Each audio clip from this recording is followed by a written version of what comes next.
السلام علیکم ورحمۃ اللہ وبرکاتہ۔ ابھی کچھ دیر پہلے مجھے یہ اطلاع ملی ہے،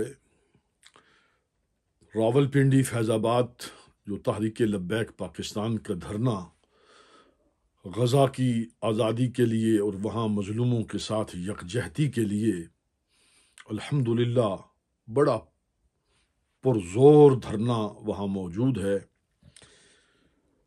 وہاں پر مفتی محمد حنیف قریشی صاحب اپنے کچھ احباب کے ساتھ ایک جلوس کے ساتھ وہاں پہنچے تو ان کی گاڑی پر کچھ شر پسندوں نے حملہ کیا۔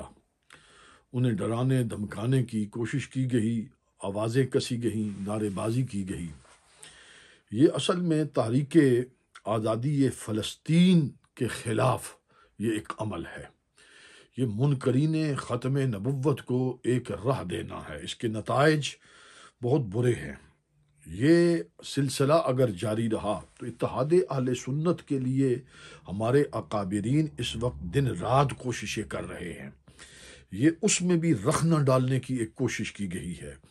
اس کے نتائج بھیانک ہوں گے۔ یہ سلسلہ اگر نہ رکا اور اس پر ہمارے اکابرین نے سختی کے ساتھ اگر نوٹس نہ لیا تو پھر یہ سلسلہ بڑھے گا۔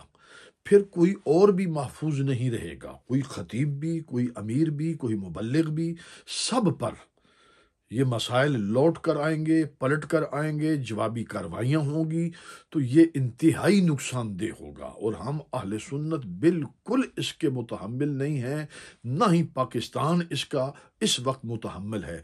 ہمیں پوری اس وقت ضرورت یہ ہے کہ ہم اپنے ان ایشوز پر فوکس کریں، منکرین ختم نبوت کی طرف اور غزہ کی طرف۔ یہ ہمارے بہت بڑے ایشو ہیں، جہاں پر ایک طرف ہمارا ایمان کا معاملہ ہے اور دوسری طرف مسلمانوں کی لاکھوں جانوں کا معاملہ ہے۔ تو سنجیدگی کے ساتھ اس پر جو شر پسند طبقہ بیچ میں موجود ہوتا ہے، جن کو ہماری آج کل پاکستان کی زبان میں لونڈے لپاڑے کہا جاتا ہے، یہ وہ لوگ ہیں جو اس سارے مسئلے کو ڈیمیج کرنا چاہتے ہیں، کنورٹ کرنا چاہتے ہیں، ایک دوسری تیسری قسم کی ایک فضا قائم کرنا چاہتے ہیں۔ تو اکابرین اہل سنت کو، مقتدر نامور علماء کرام کو اس کا سختی کے ساتھ کنڈم کرنا ہوگا، اس عمل کی مذمت کرنی ہوگی۔ یہ شر انگیزی ہے، یہ فتنہ ہے، یہ شرارت ہے۔ اور یہ فتنہ اور شرارت جب بھی کوئی کرتا ہے تو یاد رکھیے، جب پتھر پھینکا جاتا ہے تو پتھر پلٹ کے بھی آتا ہے، تو یہ نقصان ہوگا۔ میں امید کرتا ہوں کہ اکابرین اہل سنت، بالخصوص وہ لوگ جو اتحاد اہل سنت کے داعی ہیں اور وہ لوگ جو اتحاد اہل سنت کے خواہش مند ہیں، وہ اس سلسلے کو یقیناً ضرور اس کی مذمت کریں گے۔ والسلام علیکم۔